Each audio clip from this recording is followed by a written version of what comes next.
Good evening guys. তো আজ হলো থার্সডে। তো ঈদের পর অনেক দিন পর হচ্ছে বাবার বাড়ি যাচ্ছি।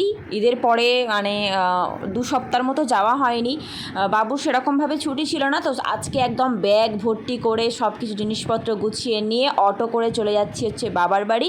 বাবুকে ফার্স্টে পড়তে দেবো, কারণ বাবুর আজকে পড়া আছে। আর তোমরা তো সবাই জানো আমার বাবার বাড়ি হচ্ছে একদমই কাছাকাছি। তো বাবুকে পড়তে দিয়ে বাবার বাড়ি তো চলে এসেছি। এসেই কিন্তু খাওয়া দাওয়ার পালা। ফুচকা খাচ্ছি আর এখানে চাউমিনও আছে। বাবু এলে খাওয়া দাওয়াটা হবে আরও ভালো করে।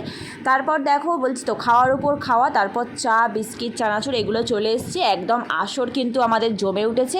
এখানে বড় মা ভাবিরা দাদারা সবাই আছে, একদম আসর জমিয়ে নিয়েছি। বসে বসে গল্প গুজবও হচ্ছে আর খাওয়া দাওয়াও হচ্ছে। তো সবাই মিলে এই জিনিসটা খুব ভালো লাগে এখানে এলে। ওখানে তো সারাদিন একাই কেটে যায়।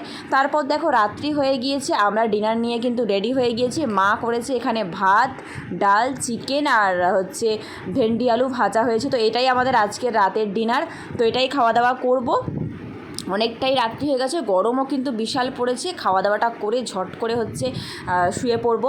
তো দেখো শেষে হচ্ছে ভাই একটু আইসক্রিম নিয়ে এলো, কারণ ভীষণই গরম পড়েছে। আর এখানে এলে কোনো খাওয়া দাওয়ার কোনো সীমা থাকে না।